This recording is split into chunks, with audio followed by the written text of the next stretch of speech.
with that, I'll turn it over to not Millie. That's me. Millie's running late. She might jump in at the end here, but I'm gonna start us off with our panel today. This is room A, hashtag A4 if you want to participate over Twitter. And this session is titled It Me. Originally seen as a disembodying force, the web offers opportunities for new kinds of embodiment and identity construction that redraw traditional boundaries while inventing different ones. So today we're going to have 4 fantastic presentations that we're all very excited about. Piergiorgio, you want to go first? Yeah? Yeah, all right. Thank you very much. Good afternoon, everyone. And okay, that's mine. Just 1 second. Okay. I'm co-presenting with Paola Parmiggiani. My colleague shouldn't make to come, but she is very pleased to join in theorizing the web on the internet. I think she is following on the live stream. Okay, the point is celebrity athlete and brands and their relationship with activism, political activism, and in special the case of Colin Kaepernick, that probably you know better than us European, and its relationship with Black Lives Matter. Well, let's start with the 3 elements we decide to pick and present from Jean Baudrillard about the hyperreal society and the fact that all the communication, especially the digital mediated communication, basically brings in an hyperreal world in his world, and in his world, even if it talks little about the internet, and is that the sacred, what Durkheim defined as secret, has been destroyed by the modern Western culture, and especially by the modern Western culture, communication culture, we may say. Second point is that this brings in a fading of the original, or better, the original tend to disappear, and the sign becomes the meaning, you know? So, third point is pure reality is replaced by what he defined as hyperreal or hyperreality, where the boundary between real and imaginary are eroded more and more. Okay. Second point is from his approach about the symbolic exchange and the death, and is the point he made is about the simulacrum.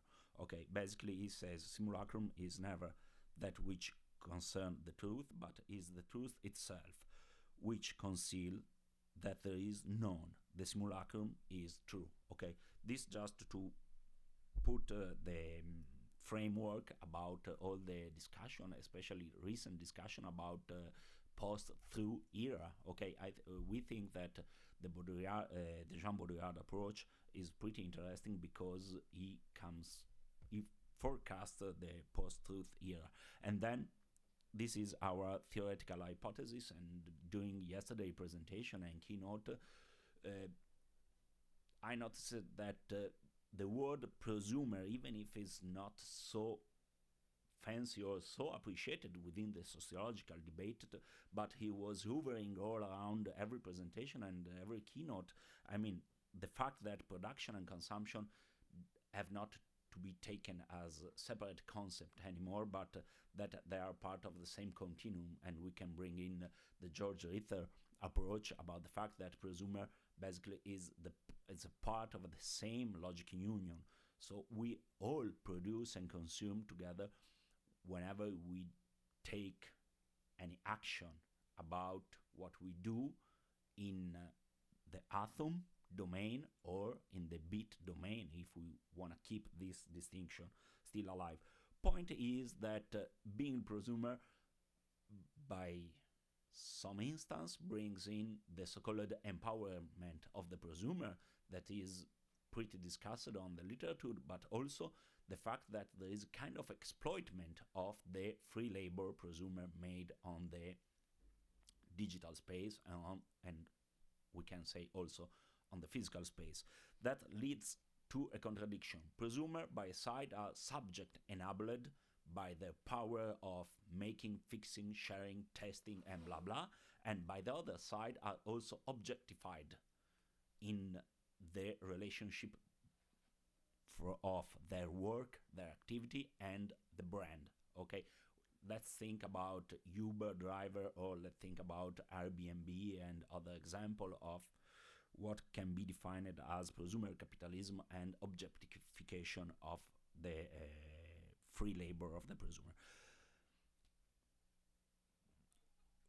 Our thought goes into the direction of the fact that the prosumer debate has to be focused upon the notion of walled garden, so closed platform that has full control upon application, content, media, and prohibits the free access to the content. And let's bring like 3 examples of what a walled garden is or maybe, and we can have like the Apple environment or some operating system environment. Microsoft, same as well, can be considered as a closed platform or a walled garden. Okay, and the Facebook too is kind of walled garden. Or professional league, NFL, we choose NFL because of the case history about Colin Kaepernick. Is pretty is first of all, it's a huge cultural industry. Okay, like every sport performance, every sport league can be considered as a cultural industry and as a walled garden, where every aspect of the spectacularization of the message delivered is somehow controlled by the brand. You know, every causes NFL promote is controlled by NFL, and like athlete and other actor cannot have any freedom of choice about which cause support or not support.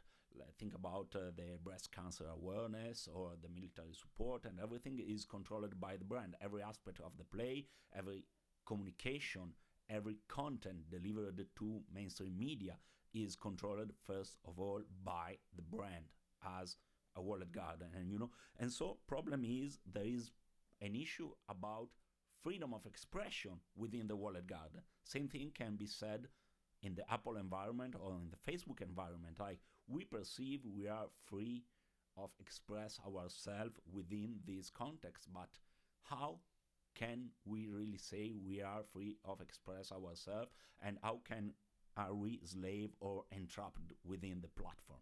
Okay, then of course the thing of the digital dualism, and what Nathan Jungerson also says about the merging of the coexistence of the atom and bit together. Okay, what happened on the so-called atom domain as repercussion on the bit domain and vice versa. Let's come to the case history. Okay, thank you very much. Let's come to the case history presented. And this is the silent protest by Colin Kaepernick. The protest began in August 26, 2016. The athlete sat during the national anthem. Okay, big debate on the media, traditional media, social media, and let's make a step backward and analyze what can be defined as the character metamorphosis. On the left side, we have the classical billboard of an athlete. Okay, we can say the classical stereotype of an athlete, showing muscles, showing fashion, clothes, tattoo and everything and blah blah, like the GQ magazine. And by the opposite side, the new version of the athlete, politically involved, like sitting and showing the knee protest on the Time magazine. Other evolution we can see is from 2014 to today, the evolution of the hairstyle of the athlete, expressing through symbolism his commitment to a social cause. But together with the evolution on the hairstyle, on the look of the athlete, we have the loyalty to brands, like commercial brand, like Nike or Beats earplugs, you know. So there is this double characteristic of being exploited and empowered together, even in the evolution and the visual evolution of the style and the outfit of the athlete. Other elements are the symbol involved into the evolution of the look and the communication of the protest, like the Afro Eye style, the Malcolm X t-shirt, where there is printed the meeting between Malcolm X and Fidel Castro in Harlem at the Apollo Theater, and what else? The police pig socks. All these are signs, little signs, small sign of seeking a space within the walled garden, a space of expression, little marginal space of expression. And then, of course, the technique protest, that is an inversion of the classical semantic of the American football subculture, because, I mean, taking a knee is often considered in the American culture, an American football subculture, and like a sign of respect that has been disrupted by the media and by all the debate on the press and the classical media and the social media as a form of disrespect for the national anthem. Of course, the cause supported by the athlete is Black Lives Matter. Thank you very much. And the message has spread all around the nation, going viral from high school and other athletes following him, and also an episode of South Park and other sport discipline has been influenced by the Kaepernick protests. Okay, and this has also an effect on the U.S. election, like basically two different persons delivering the same message and being perceived in a completely different way. Going fast, the social media scene and the debate and the polarization debate upon the protest, like people burning the jersey and or claiming against and making rant against the athlete.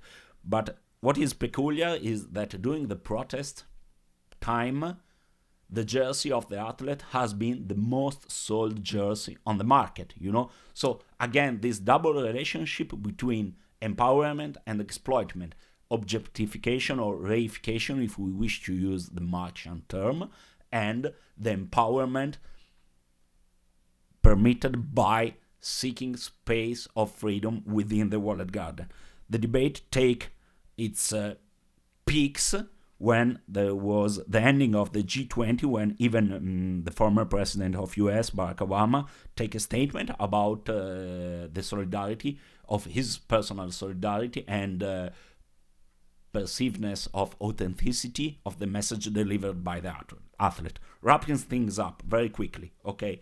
So, 4 points about the presentation and the theoretical analysis of the technique process, silent protest, okay? The post-truth era and information distortion as propaganda. Okay, I'm just finishing up. The freedom within the walled garden are really possible form of freedom of expression, or is just a simulacra, like Baudrillard already says. The athlete's social role, and so the relationship between his professional activity and his social figure and social role. And then the relationship between celebrity and activism. Are those always genuine or instrumental? Thank you very much for your attention, and sorry for getting long.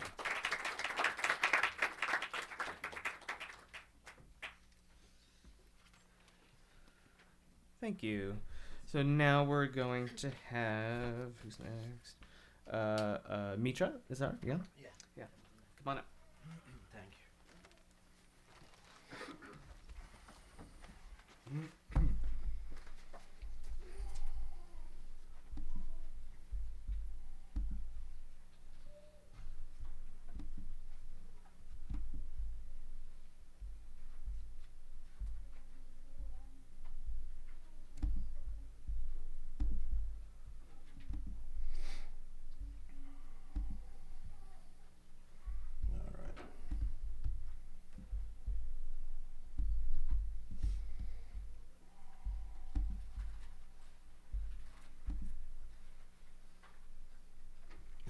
Can you hear me, guys? Yeah. Thank you for being here. That was really inspiring, Piergiorgio. There's a lot of convergences. I'm not sure now, given the little time I have, how much I can actually draw over your presentation, especially in relation to hyperrealism and this type of subjectivity that is emerging in this context. But I would like to give you an overview actually of my research, which has been dealing with processes of gaze disembodiment. And I also want to say this research is going to sound a little bit abstract, and I'm going to bring some visual examples to sort of ground it visually. But in reality is really coming from a fieldwork experience that I've been doing in the last years in context of crisis, and especially in the Arab Springs, where I've been seeing a number of situations and protesters using a specific type of image, which we can define as sort of an embodied image realized through technologies like mobile phones, that were eventually uploaded online and became an instrument for protesters on the ground to spread the info, spread information about police and military violence. So given that concept and given that specific situation I was embedded in, I started being interested in processes of gaze disembodiment. I started to be interested in seeing how new technologies of vision are actually starting to disembody the gaze of the subject, that are actually using them, and I was especially interested indeed in understanding how these processes of gaze disembodiment, we're going to talk about that more specifically, are becoming and were becoming and are becoming and are still right now, and they're going to be one of the most interesting political aesthetic battlefields of our time. One of the interesting things I noticed from the beginning by looking at the variety of these technologies of vision, that all of them somehow were adopting POV, which is cinematic technique, which I guess you guys are familiar with, this sort of like embodied simulation where the camera is acting in a space as if the actor is present and is giving to the audience the feeling of being embodied in the image, of being the actor himself, which is indeed instead actually lacking at all. And all of these technologies were really, if you think about mobile phone cameras, you think about Google technologies of vision that I like to refer to as the Google gaze circuits. That's very important. We're going to go back to this. And virtual reality technologies and machine vision technologies were all dealing with POV. They were all trying to adopt it, transform it, reinvent it, and by doing that, changing its aesthetic status on one side and its symbolic status on the other side. So aesthetically, again, we have this pattern of disembodiment, and politically, we have POV becoming charged with political meaning. And again, I bring you back to the example of the Arab Spring. Now, I want to bring then some little images. I mean, this maybe doesn't really require too many explanation.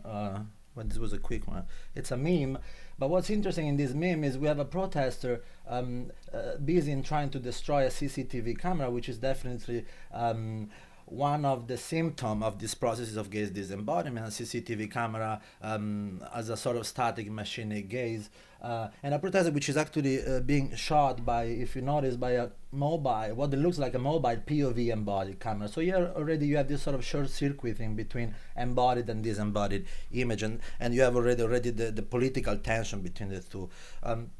Another even clearer example, this I would like to show you in its entirety, just 40 seconds, from Syria, just to give you, and that's an history classroom, and the teacher is talking to his student. Do we have audio? Oh, yeah. So just very briefly. فعم يتوثق التاريخ بالفيديو، كانوا يوثقوا التاريخ على الورق، صح؟ هلا خلينا نوثق تاريخنا بكره إذا الله كتب لنا عمر، يعني وبكره انتم كبرتوا بتحكوا لاولاد اولادكم تقولوا لهم والله هيك كان يصير معنا وكنا نكون بالمدرسه والى اخره.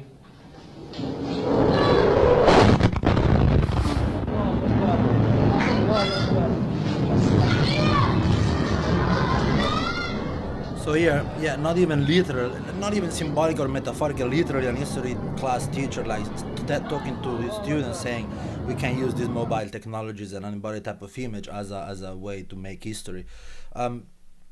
Now, as I was saying, there is a trend indeed in these technologies of vision of disembodying the gaze of the subject, and this trend is really graspable and easily understandable if you think, for example, about the selfie stick, like this sort of object in between the body of the subject and the image making device, which is the first step towards disembodiment. From this little movement, we can really identify and sort of like make a cartography of the processes of POV disembodiment by considering the degree of disembodiment. So from a POV embodied image, we can have definitely a transition through the selfie stick to a FPV regime of visibility. FPV stands for first person view and is the type of regime of visibility which is involving the presence of a subject controlling an image making device from a far away distance wirelessly. And that's, for example, the case of drone technologies, both in military context and in more ludic ones, and eventually CCTV that I was mentioning at the beginning. So you see, we can organize process of gaze disembodiment according to this sort of like the three regime of visibility. This is a little bit simplified, of course, and there's something happening before the POV and something happening after the CCTV, which is robotic and machine vision. I don't gonna have the time to talk about this today. I also wanted to again to remind you that it seems possible, and that's actually what I want to leave you maybe at least as an element of reflection or reflection. There is a possibility to trace a pattern connecting processes of POV embodiment to processes of resistance against controlled politics, and the example of the Arab Springs and the use of a certain type of image in that context is symptomatic of that. At the same time, there is the possibility of understanding processes of gaze disembodiment as instrumental to control politics. And the example of the Google Gaze circuit, so the ensemble of Google technologies of vision like Google Glass, Google 360, Google Maps, and Google Car are all really screaming in that direction, because it seems that in that specific context, and I'm gonna show you in a second in this sort of like image, it seems that in that context, thank you. In that context, POV disembodiment become the aesthetic fabric without which it wouldn't be possible for Google algorithms to track disembodying and tracking and datifying and eventually extracting values from the subjectivities that are experiencing these processes. Here you have Nasser Bitar. That's kind of funny. You have Nasser Bitar, citizen of Ontario, Canada, taking a selfie of himself while a Google car is passing through exactly at the same time he's snapping a selfie. So all of this is sort of searchable online, and you can access it through Google Maps from a Google satellite CCTV-like point of view, and indeed like going down, surfing into the ground and watching this sort of image from the FPV first-person view regime of visibility perspective generated by the car. And indeed you can go back to the sort of semi-embodied selfie practice of Nasser. This is a sort of similar circuit, similar to the one we saw at the beginning with the protester destroying the CCTV cam. And the process of disembodiment are really happening to the point that even CCTV-like imagery in Google Maps is getting contaminated with 3D modeling. So we are in a context where even satellite images were somehow relating to a reality are completely hyper-realized, if you want, using Piergiorgio term, and become 3D models. Now, what's happening is unfortunately things are not that easy. I mean, it's true, there is a pattern, and there is a pattern connecting embodiment to form of resistance to control politics, and there is a pattern connecting disembodiment to control politics and datification and trackability. At the same time, it's also the opposite is true. I mean, we can think of embodiment as an instrument for promoting very conservative, aesthetically speaking, society. For example, the use of POV embodied image in the context of phallocentric, androcentric pornography. That's a case in which embodiment doesn't stand for political resistance, rather the opposite.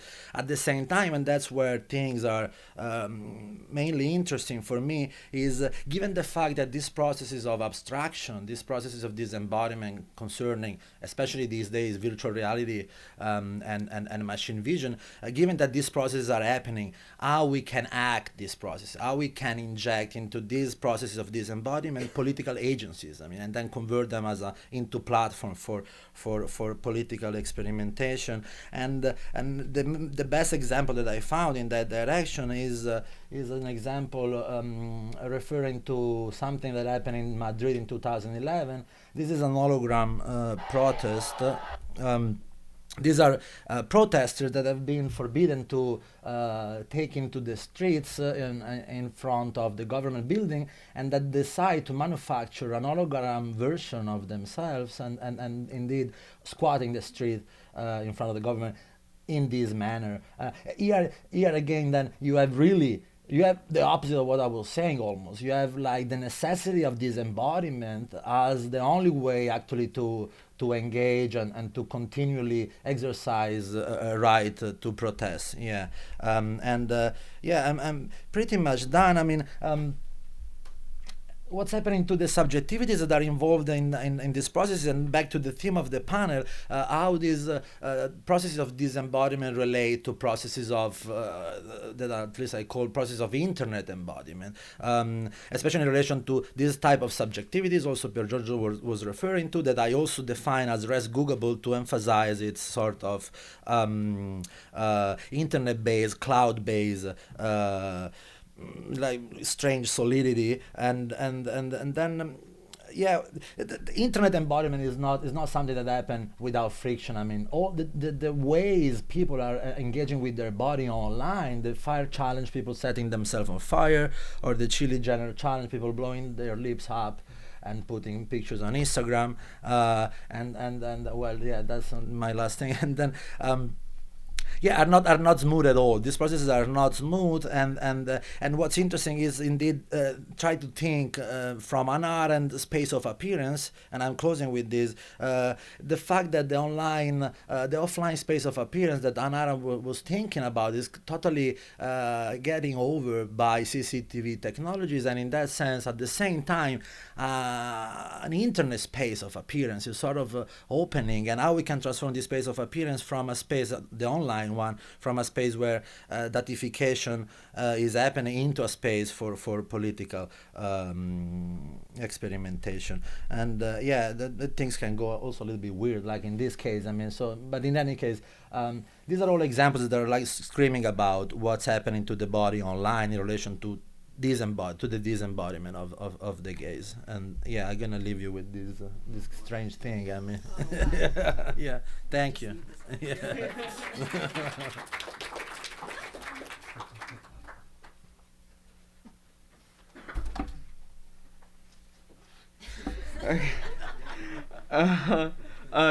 So next we have Faye Chevalier with digital dualism and online sex work.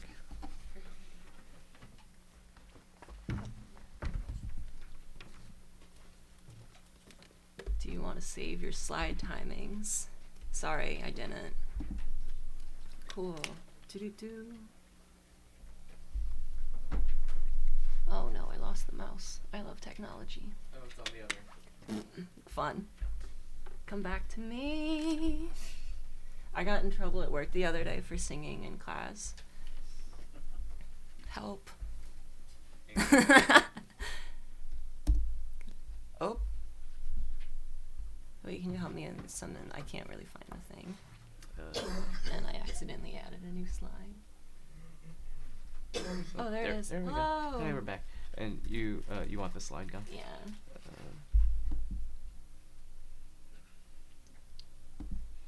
Cool. Start there. Yeah. Brilliant. Thank you. Okay. Hello, internet in real life. I'm Faye Chevalier, Twitter user Bratcore, and this is my presentation, Digital Dualism and Online Sex Work.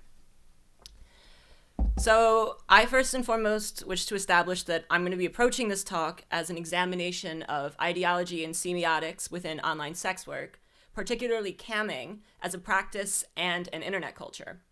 I intend to focus on the symbolic and phenomenological effects of and within the practice and performances involved in online sex work, with a specific focus on how Nathan Jergensen's concept of digital dualism is utilized by successful cammers in order to continue to attract customers and improve their performances.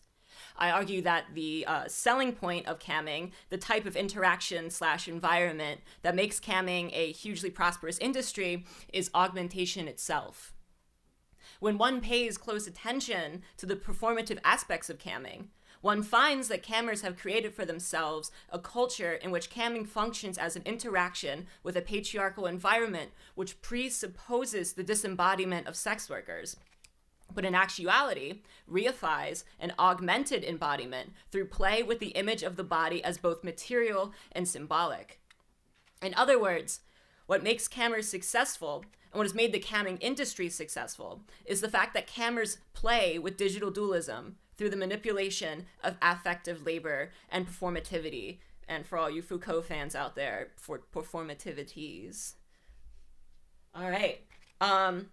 So cammers are a field of adult entertainers whom, using webcams or similar devices, live stream performances of sexually charged acts before a mostly male, mostly anonymous audience in exchange for money or gifts. These performances are, to varying degrees, carried out in collaboration between performer and audience, with members of the audience posing questions, requests, etc. to the performer, and the performer responding accordingly. What sets cammers apart from other online sex workers is the connection between the live-streamed visual spectrum of their bodies with the affectations they perform. The relationships and interrelationships that take place on cam have an air of authenticity to them, and the sexual exchanges are more real.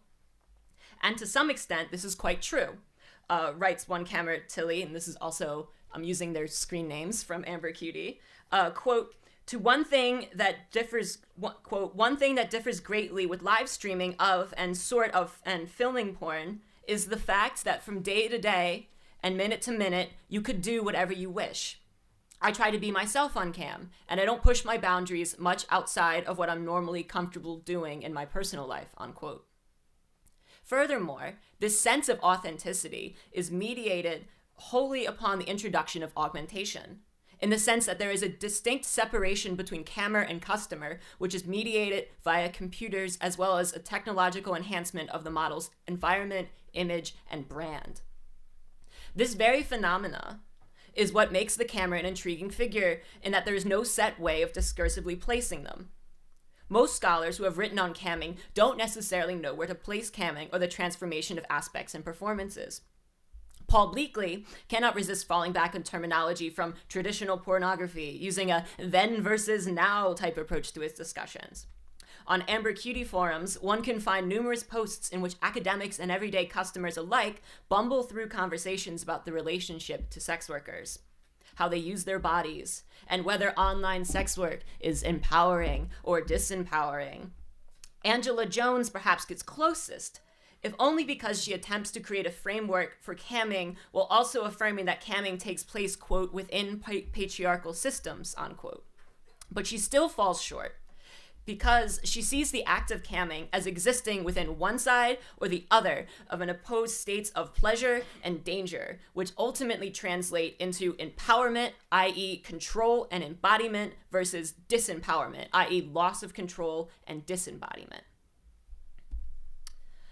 From viewing these discussions, one might recognize the influence of Nathan Jurgensen's infamous digital dualism acting upon the researchers and debaters.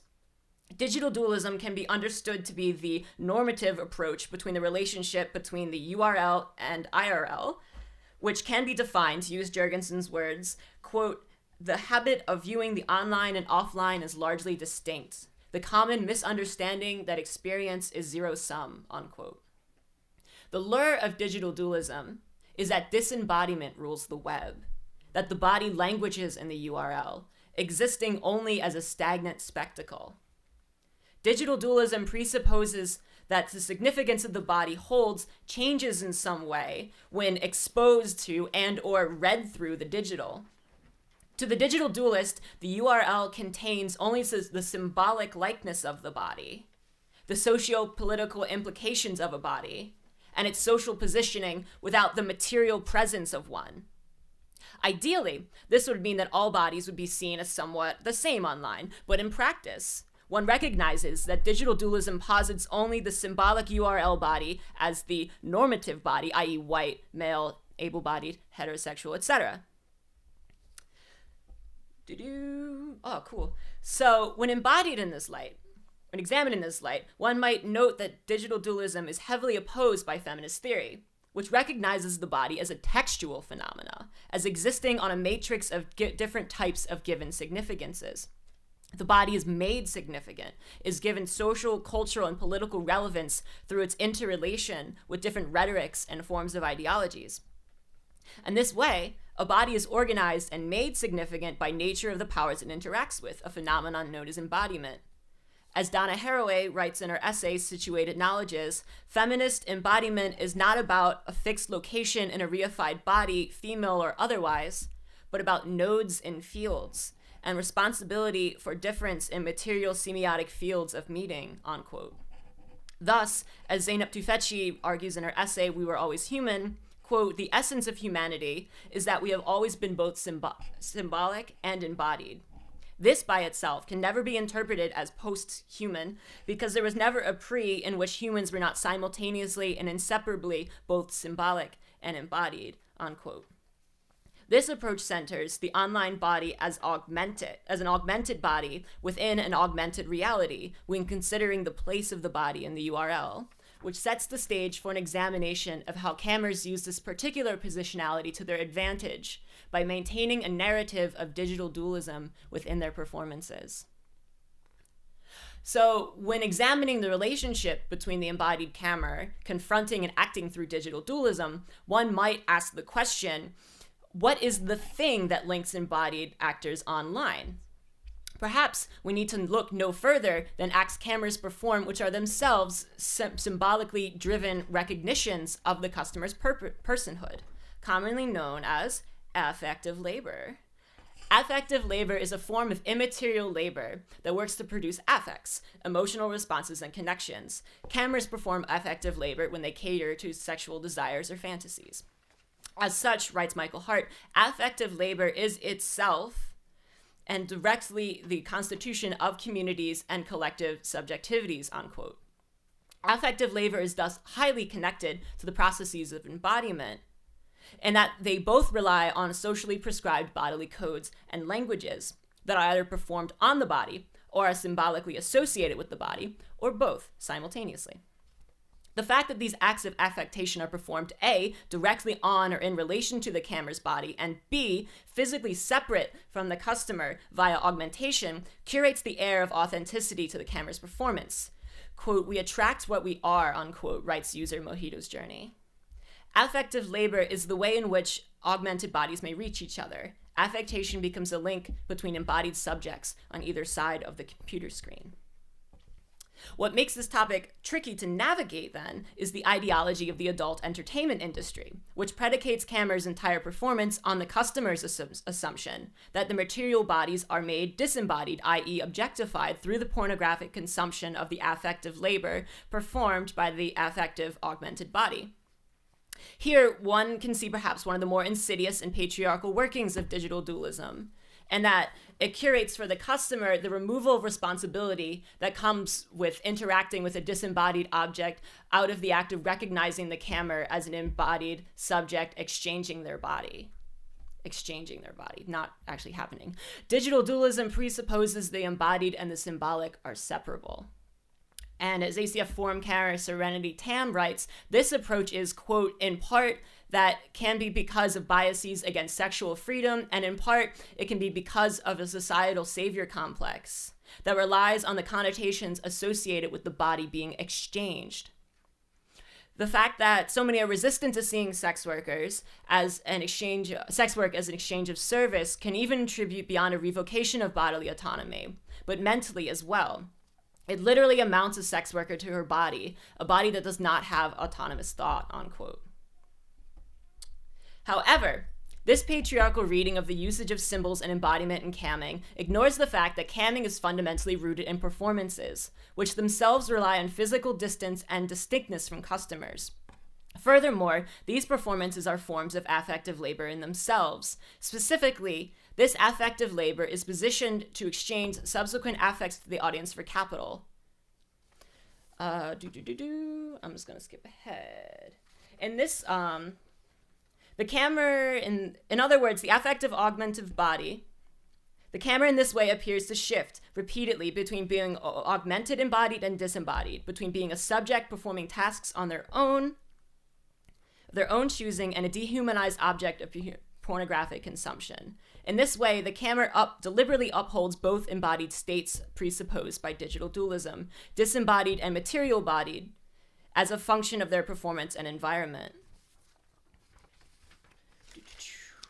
In other words, cam models play with digital dualism of customers through playing with affectation and performance. They're not only making the act of viewing these encounters from the digital dualist viewpoint of IRL versus URL a confusing experience for customers, but circling back upon and relying on these viewpoints and contradictions as the core facet of the experience.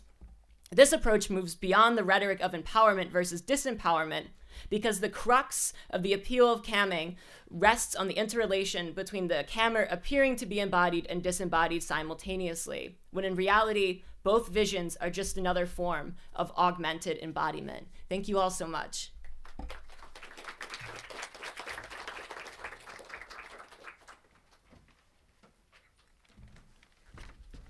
Hi. I'm Rachel. Let me set up.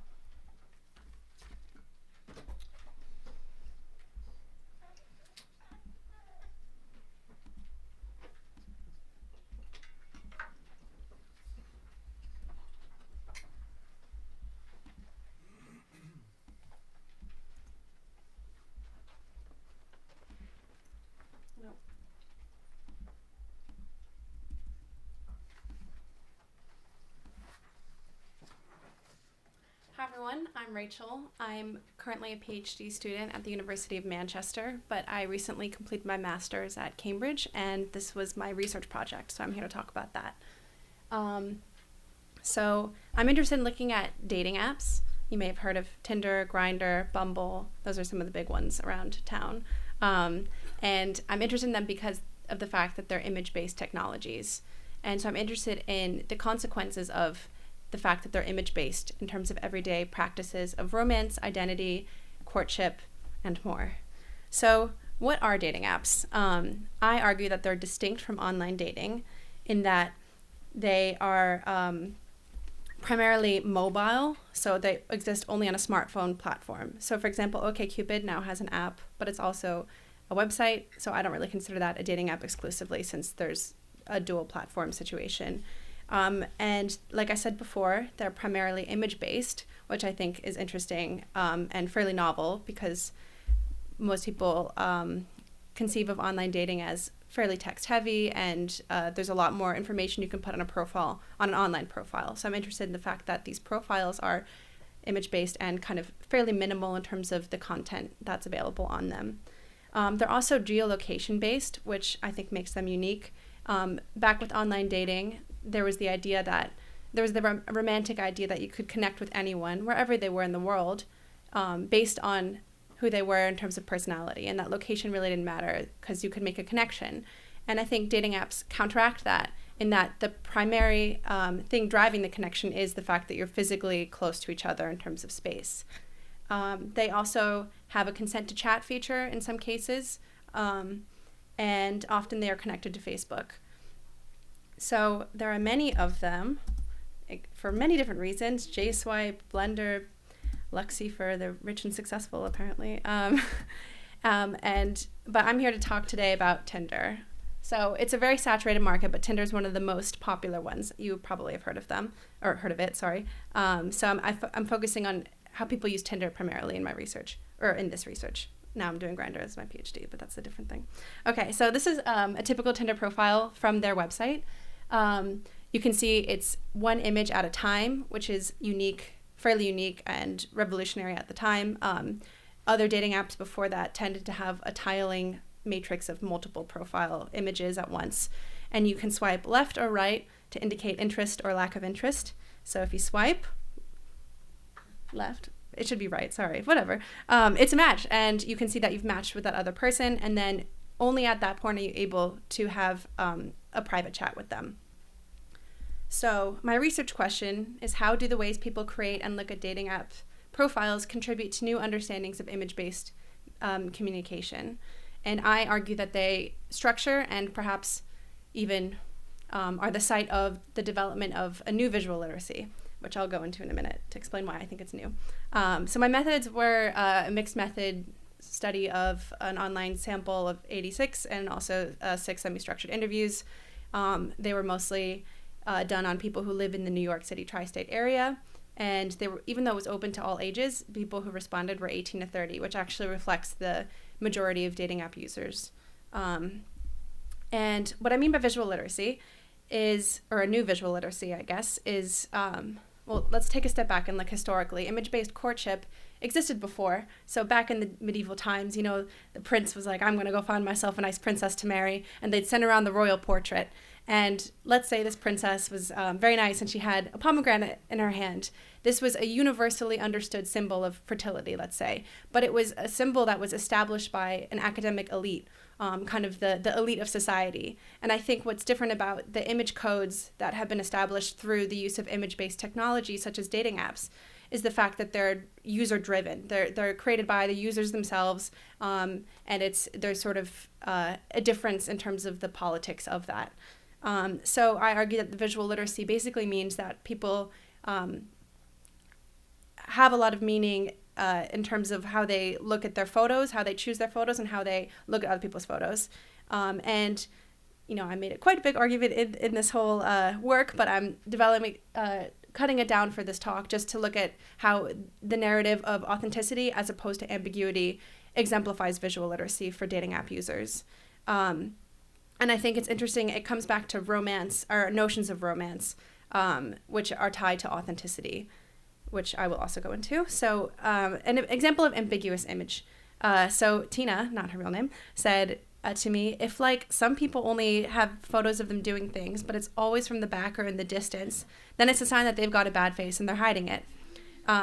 You are chuckling because you recognize this, which I think is very interesting. So that's an example of an image code that is kind of a red flag for Tina and for many other users. Things like blurry photos, group photos, having a profile of only group photos so you can't tell who the star of the profile is. Things like having photos that were all clearly taken on the same day or only selfies in the same outfit are also red flags.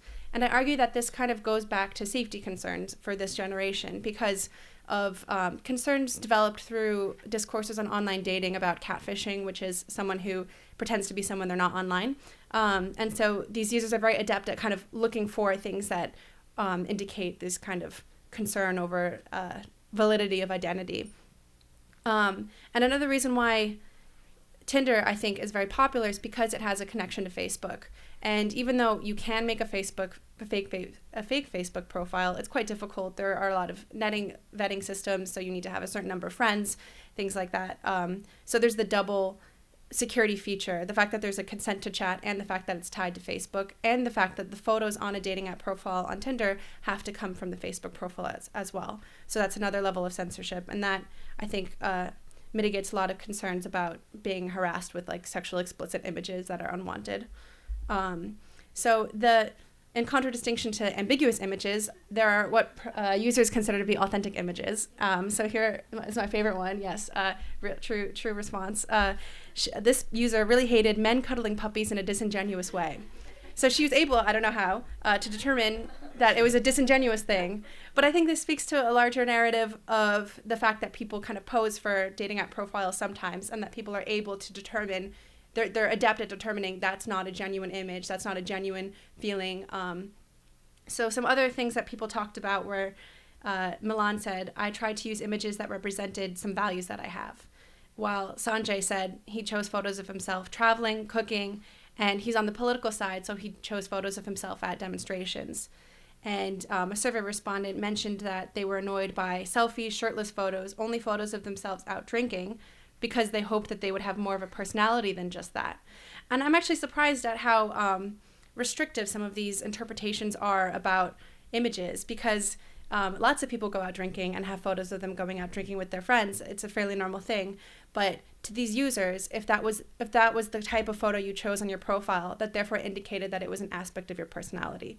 So I think dating apps are considered inherently superficial by popular media generally because they're image-based, and people perceive people choosing matches on Tinder, let's say, based solely on physical attraction, when in fact the way people look at other images and the way people choose images of themselves are ways that kind of express aspects of personality, their values, and in some way their identity. So I used Giddens's notion of romance and intimacy to kind of conceptualize how people looked at authenticity for themselves. And he argued that, well, he had a 2-point argument. I guess I'm summarizing it into 2 points. One is that the self is incomplete and needs another self to be complete. And 2 is that the melding of authentic selves is what generates pure intimacy, and it requires absolute self-disclosure. So I found that in terms of the first idea, the self is incomplete and you need another self to be complete, that's kind of an older romantic idea, but in practice, I think many users did not relate to that. They felt like their dating app profiles really represented who they were to a great degree. And the melding of authentic selves, the second point that he makes, I think did come through in a lot of the responses I had, because people felt like they wanted to be liked for who they really were. So I think it's very interesting when it comes to ideas about image.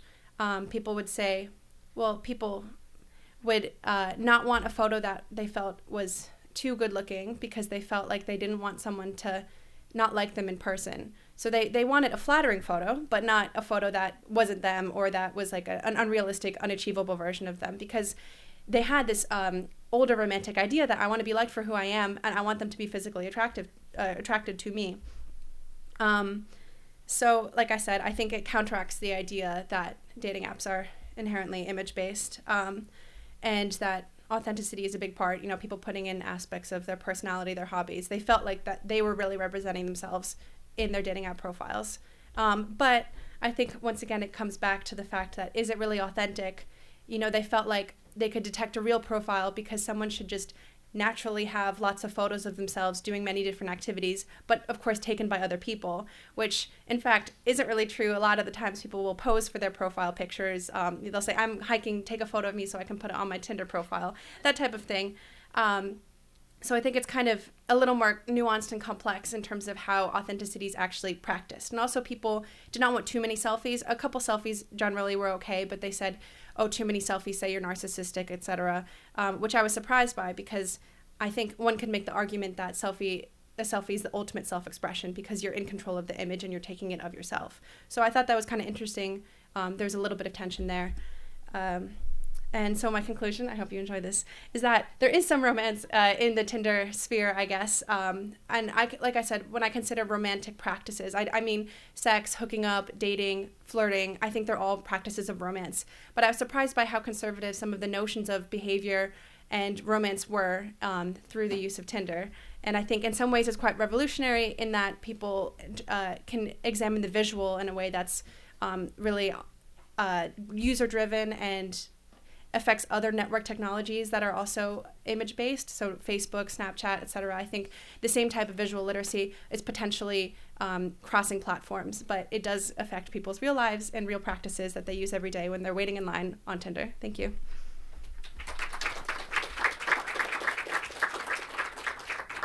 I had references. Do you want to see that? Sorry. Okay, well, yeah.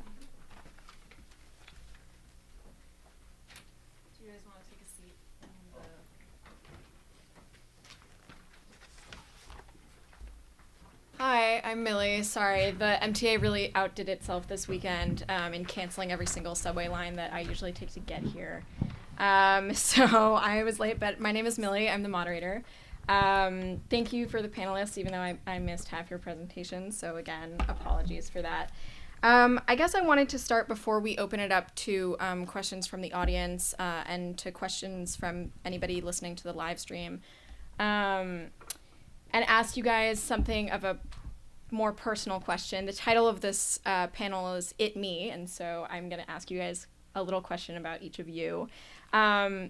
over the course of your research, I mean, research in general, thinking about something analytically in general, is a way of separating oneself from the topic at hand. And the topic at hand is performance on the internet. I assume that each of you, engage in that. Mitra, I know your research is very much practice-based. You're at the center of that, but we're all, to a certain extent, performing online. And so I'm wondering how developing your research has actually shaped your own practices online, and the ways that it might have changed the way that you present your own self in those spaces. Whoever wants to start. Want to go first? I go first? Sure. Okay. Well, basically, the thing I perceive when I do research on the internet and when I approach to the performative side of doing research on the internet is basically you have to make a political choice. The point is you have to make a political choice about the representation you wish to give, and basically you have to define boundaries, and first of all, I mean, you have to define the boundaries you wish to put, or if you want to put boundary or not about the representation you want to give about yourself.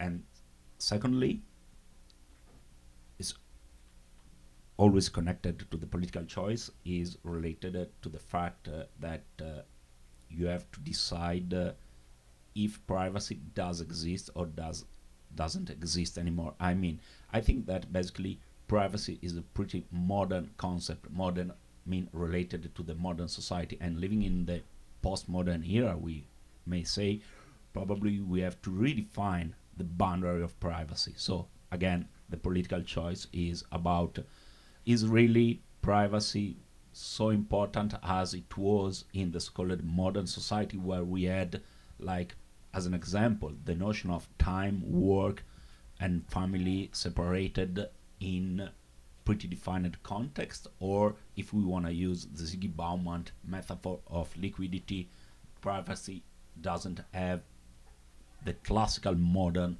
value that it used to have, and basically we live in a melting pot of context, and so in the so-called liquid society where the representation is liquid.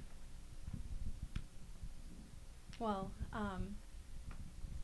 I think boundaries is an interesting thing. Can you make sure the mic is on? Is it on? Should I just talk? Oh, yeah, closer? just for the I'll live get, stream. real close to this. Hi.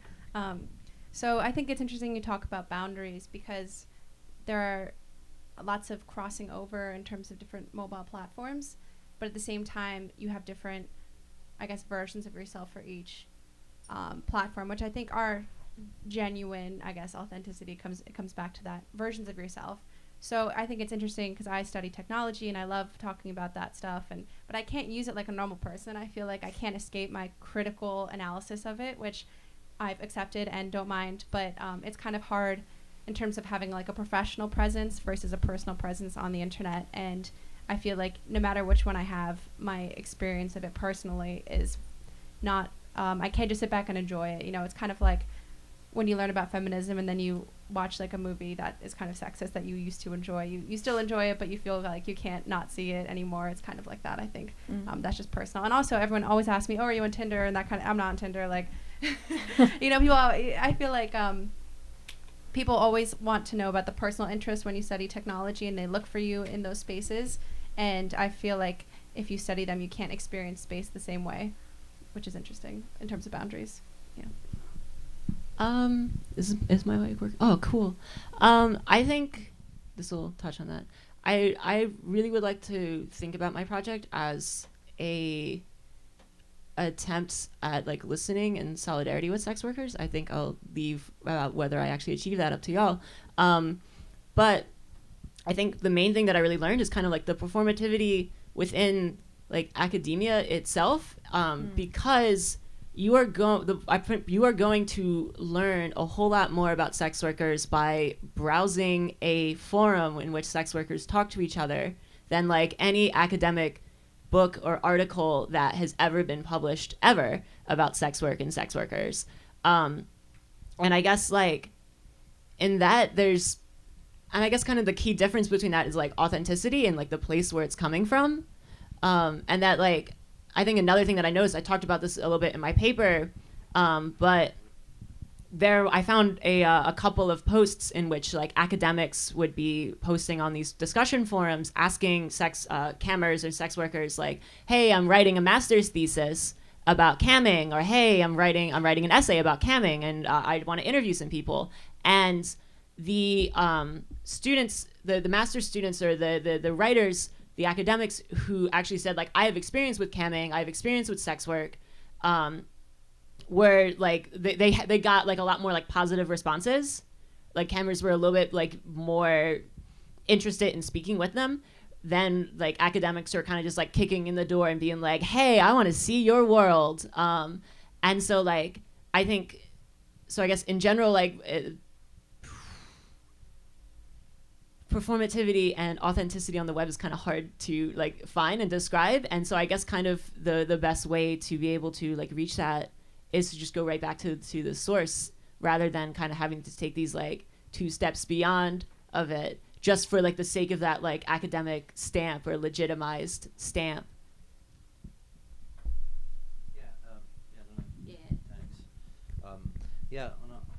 On a personal basis, this is working somehow.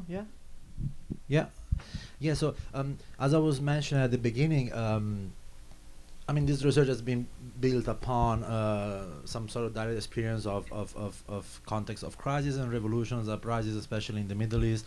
And in that context, the idea of disembodiment also take a shape in relation to my personal online visibility. I mean, the fact that by practicing form of gaze embodiment in the streets and recording images and uploading them online, eventually me as much as and more than me, the local protesters were exposed to datification and trackability. Indeed, one of the ways, of course, was that of trying to be as much as invisible as possible, and to do that, of course, and up to these days, I mean, I don't have anything related to my real name online.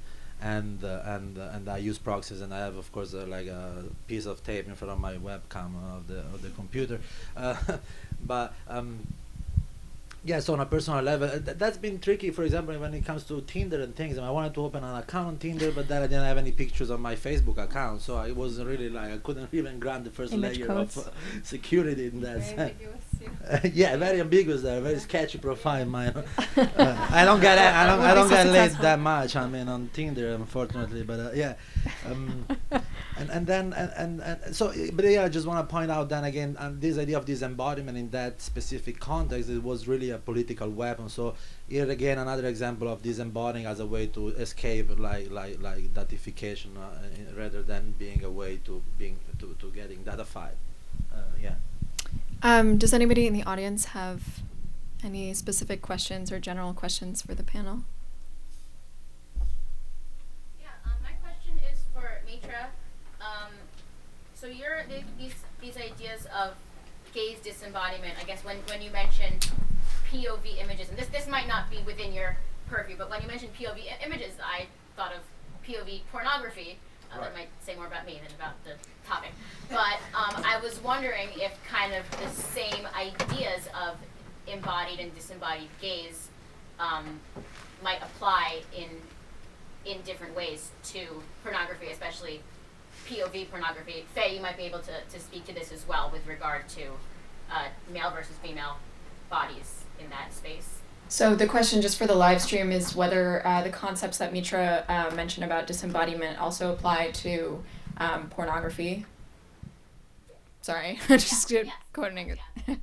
Yeah, that's a great question. I mean, in that specific case, we are exposed to this sort of like POV, phallocentric, androcentric, like aesthetic in relation to pornography, which is not very like forward thinking. So I guess maybe your question would be then: is it possible to find way of embodiment within the field of pornography that are politically emancipating the role of like female, for example, or and how to do that. I'm not sure, but about listening to this other conversation, and especially in relation to Faye, and I mean I have in mind this sort of like Chaturbate platform. I don't know if you've been like studying that. I don't know if you're familiar with that, guys. A place where like mainly amateur models, and maybe you can jump on that. Perform sexual acts in front of a crowd of people, which is disembodied because the crowd is just watching, is not visible from the point of view of the model, but everybody, and we're talking maybe about thousands of people watching this single image being screened at them. And what kind of camera? What's the role of the webcam in this specific context? Is that a CCTV kind of gaze?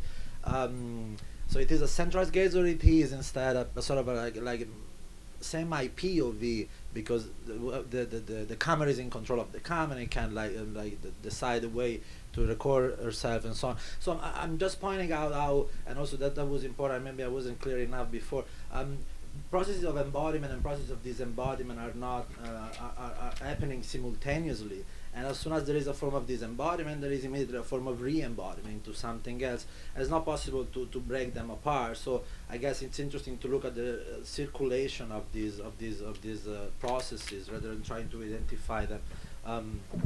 If you want to. I think probably the key difference between things like POV and like camming is whereas in like POV both the viewer or like the customer or the perv, whatever you want to call them, are from the point of view of being like a voyeur, because whereas with camming they are like taking part in an experience, or at least they have the illusion of they're taking part in the experience, in the sense that it's just like, I'm gonna forget that I'm literally like paying this person money, because they are actually giving me affectations which for the most part like feel very real and very genuine, and are supposed to feel very real and very genuine.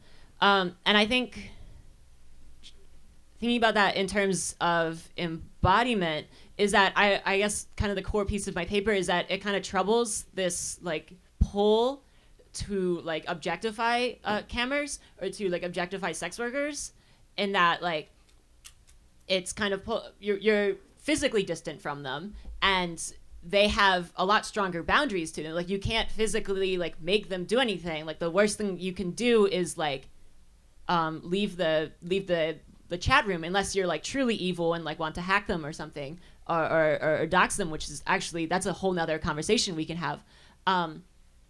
But so because of these boundaries and because of the physical distance, there's kind of, I guess my argument is that there is like a push to re-embody cameras, and then there's also that push to re-embody cameras is in direct contrast and in direct contradiction with the disembodiment and objectification of like the adult entertainment industry or the porn industry.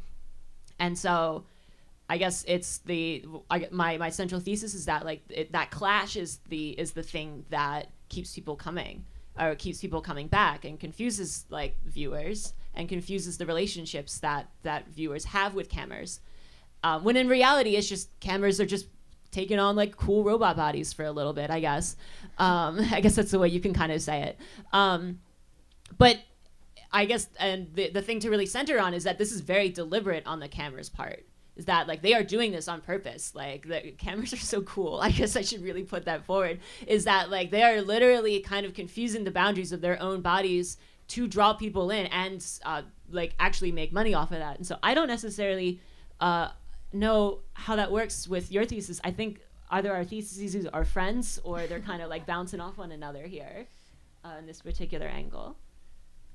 Actually, I want to know if Faye, you can quickly speak about this. Or no, sorry, not Faye. I'm wondering if you could, sorry, Rachel, right? No. Yeah, Yes, sorry. Okay, if you could just speak on this in terms of Tinder and whether you at all notice people, or if the question of actually meeting the people that they're looking at came up in your research. Can you be more specific? Yeah, like I mean, just in terms of like thinking about embodiment and disembodiment and looking, and the power that you can have when you're presenting yourself through an image or through a screen as a camera might, the power that you have in controlling that image. Did you notice, did people talk at all about like the actual physical meeting after? They did. I asked people about a range of things, including their motivations for being on the app, and also whether or not they met people in person, or how long the chats went on, who spoke first, etc. Especially in a heterosexual context, I think there are gender dimensions to the interaction. I was surprised by how few people did end up meeting people in person. I think generally online dating companies and dating apps have issues where people match or indicate interest in each other, but then they don't actually even start a chat conversation, let alone meet in person. So I would say like the average people met maybe one or two people after being on Tinder for maybe 6 months to a year. Really, it was very few people did end up meeting up. I don't think it had to do with consequences of any kind of like distance between their physical body and their virtual body, or like changing their body into an image, kind of like disembodying themselves by having images. But I did notice that a lot of people said that Tinder or dating apps generally improved their self-esteem. But there were no people saying, oh, my self-esteem has gone down because people did not indicate enough interest. I think the fact that there's the match feature attracts people because the threshold of rejection is very low. So they wouldn't really know if someone didn't like them generally. But they did receive positive information, so if they would get their matches. And so for a lot of people who maybe weren't interested in meeting anyone in person, but just interested in looking, or they were just interested in the ego boost that they got from people appreciating their image or their profile or themselves, to them it was kind of tied together, which I think is very interesting. Does anybody else in the audience have a question they'd like to pose to our panel? Can I maybe just jump over this because that was interesting. Yeah, I mean the role of cameras and in relation to embodiment, disembodiment, especially in relation to subjectivity and what you say, yeah, the cameras are cool and yeah, why not? I mean, there's some coolness happening there, but the coolness to me is related to like processes of creativity. In regards to expression of sexuality, and how also this sexuality is open to gender variety and so on and so forth. At the same time, what really scares me in that platform especially is the presence of I mean, is how quickly monetized is the body of the model, to the point that there are and now we get a bit technical, but there's vibrators. It's called Omnibot. There's vibrators that vibrate. There's all the system is based on tipping. So viewer tips the model, and the model do performance and do actions for them. It can be really mathematic. I mean, every single actions, every piece of clothes falling down has to be reached by a number of tips, and to the point that these vibrators actually vibrate into the sounds of the tip, because when you tip there is the computer makes a sound. So you have to imagine like a single like woman standing in front of a webcam alone in her apartment, wherever in Venezuela or in Beijing, and then a crowd of 3,000 people tipping, and she's dressing this vibrator, and this vibrator is vibrating. And she's it's an exorcist kind of scene set up. And now the fact that there is really no gap between a physical sensation and the transformation of this physical sensation into money making, that's the scary part in this process of datafying the body. I mean, and the fact that the eroticism of that is also that she's not in control of this. At the same time, she's immediately associating orgasmic pleasure to money making, which I'm not sure is really like a straightforward good thing.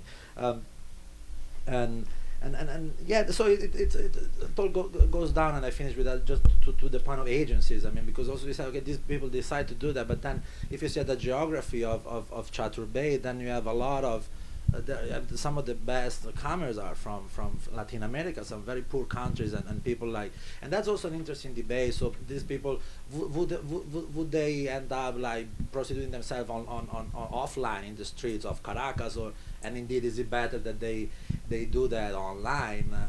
And I want to close here. I mean, if you want to see this process in the bigger context, I mean, the sad part of it, beside the really huge creativity involved in that, is that it's part of a same sort of Uberization of the body, which is the same process that happened with the cars, it happened with the housing. We cannot afford housing anymore. We rent off our extra rooms, or and we cannot afford car. We rent Ubers or Lyft, and now we can't even afford our own body. Apparently, we are supposed to rent it online and try to transform it into a money-making machine. And I think that's a bit scary. Thank you, panelists, for participating. Thank you to all the people who are in this room and who are live streaming. If you have any other questions, feel free to come up afterwards or to ask on Twitter for those of us who do have Twitter. Thank you.